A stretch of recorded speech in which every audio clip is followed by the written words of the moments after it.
Nako, ito mga kababayan, governor po, no? Ito ho, nagpahayag po siya mga kababayan kasi tingnan niyo naman ho ang nangyari sa lugar nila, di ba? Grabe ho, no?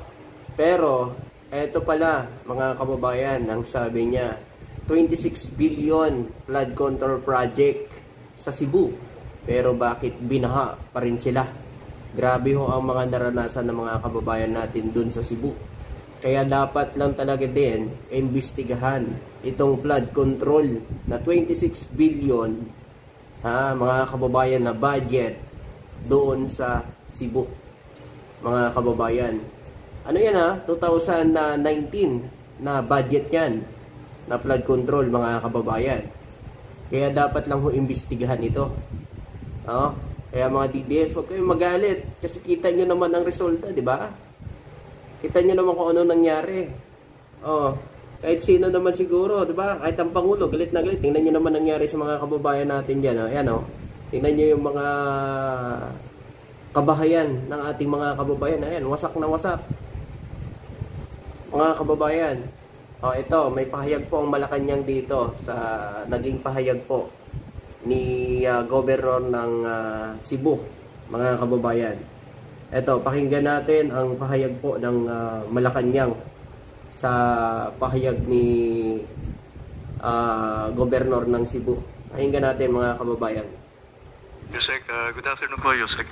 Yusek, sa pakikipag-ugnayan nyo sa DPWH, ilan ba yung nakuha nating data kung pag-uusapan na flood control projects sa Cebu and ano-ano yung mga status sila?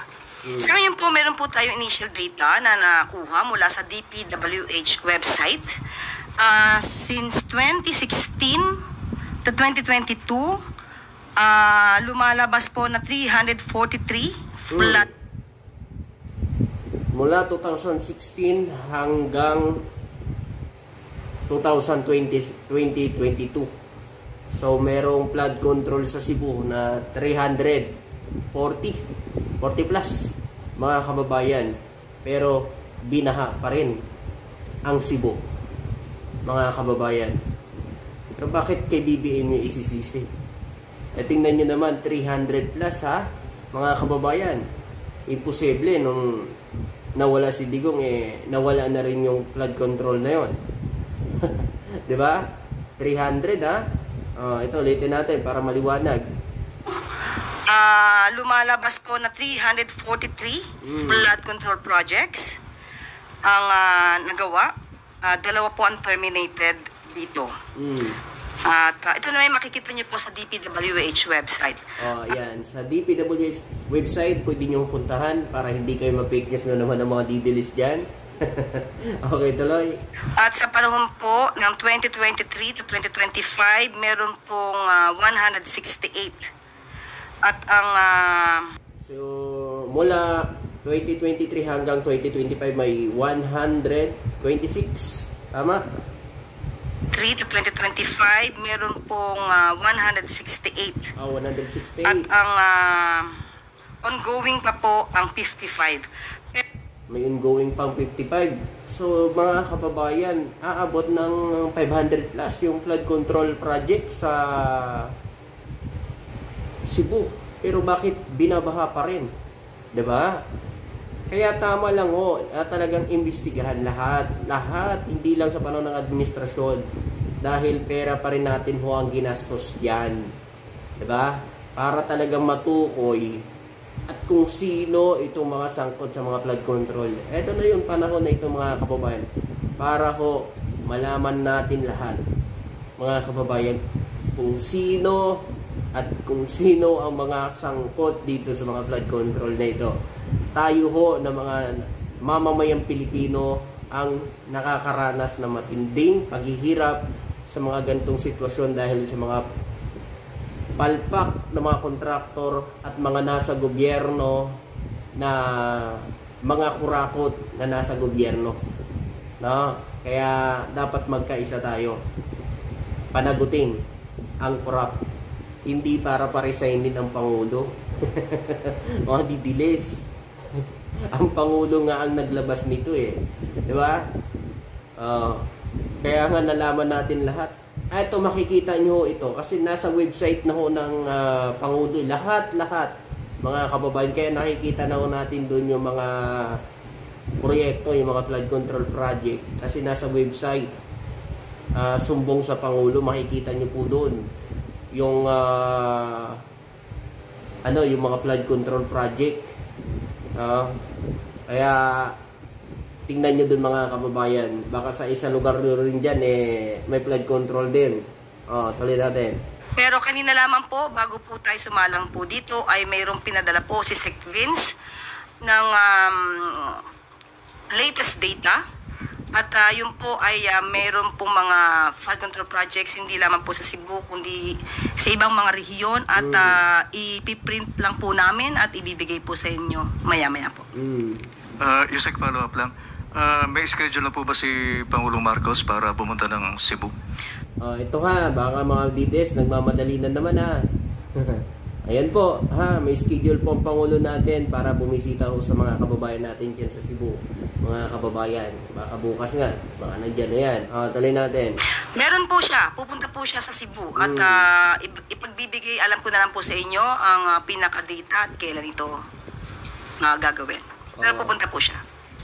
Kasi ang Pangulo natin, kahit alam niya naman, sinasabi ng mga DDS, baluarte nila yan. Ang Pangulo natin, wala na ako sa kanyang pamumulitika Mga DDS lang naman namumulitika Diba? Sila lang naman na yung nagsasabi sa ating Pangulo na pumunta ka dito sa Davao, walang papansin dito, mapapahiya ka lang. Tuloy natin. Ma'am, yung post po ng Cebu Governor, sinabi niya na we're flooded to the max. And yet, yun nga yung budget na supposed to be para sa flood control, umaabot ng 26 billion. Ano pong reaction ng Palace dito? Yun din naman po. Yan po ang dahilan kung bakit po nagpapaimbestiga ang Pangulong Marcos Jr. Dahil nakita niya po yung epekto, may mga budget na inilaan para dito pero parang hindi gumagana. Kaya mas maganda po na kung siya man po ay nagagalit, yan din po ang nararamdaman ng Pangulong Marcos Jr. Yes, mga didiles, alalahanin nyo, 343. Ang flood control ng panahon ni Digong dyan sa Cebu. Kaya wag nyo isisi sa ating administrasyon ngayon na 5,500 flood control. Yung panahon ng tata nyo, bilan? 13,000 flood control sa buong Pilipinas. Bawasan na yon. Ibig sabihin na wala rin. Kung binabaha tayo ngayon, mga kababayan, idagdag natin yung 5,500 flood control ng Pangulo at yung 13,000 flood control ni Digong, mga kababayan, meron tayong 18,000 flood control sa buong Pilipinas. Pero binabaha pa rin tayo. Diba? Huwag niyong sabihin, yung kay Pangulong Bongbong Marcos lang, yung nakikita nyo. Yung nakaraan, wala. Baka ghost. Baka ghost project. Diba? Pala natin. At kung meron po siya pang mga alam, may mga facts, may mga data rin po, si Governor para dito, mas na makakatulong sa ating gobyerno para mapanagot, ang dapat mapanagot, yan po ay welcome. At hindi lamang po sa panahon ni Pangulong Marcos Jr. ng mga flood control projects ang dapat malaman. Dahil lumalabas po kanina yung initial data natin ay 343 flood control projects ang nagawa since 2016 to 2022. Nako, sasabihin na naman ng mga DDS, Duterte na naman. Alangan naman mga kababayan, may 343 flood control sa dyan, pero binaha pa rin. Plus pa yung 160 na pinagawa din ng admin ngayon. Kailangan imbestigahan. Baka mamaya yung sa administrasyon lang ang gumagana, nakaraan wala pala. Di ba? Bakit kayo mga didilis, mga kababayan, ano nyo talaga mag-isip? No? Alam nyo kasi kung wala naman talagang kasalanan yung amo nyo at kung malinis nilang ginawa ang mga proyekto at wala naman silang kasalanan dito sa mga proyektong ito, hindi dapat sila matakot. Diba? Mas lalo pa ka dapat kayo maging proud di ba? Ganun yun. Sa Cebu, mula sa 1st District, 2nd District, 3rd, 4th, 5th, 6th, 7th hanggang sa City. So dapat din po itong makita dahil kung meron pong 343 flood control projects noon pa man, dapat po sana ay gumagana ito. So pagtulong-tulungan po natin mahanap ang dapat mapapanagot sa mga maanumalyang flood control projects. Yes. Ganun dapat mga DDS, magtulungan para mapanagot ang totoong may sala dito sa mga issue sa flood control project. Ha? Huwag niyong isisi lang sa administrasyon dahil si PBBM nga ang naglabas nito eh. Diba? Hindi niya inintindi na kahit masagasaan ang administrasyon niya eh. Kahit nung panahon pa ng tatay niyo, alam niya na pero hindi niya malang isiniwalat. Diba? Wala siyang lakas na loob. Kasi takot masira sa taong bayan. Diba? Ganun yun. Thank you.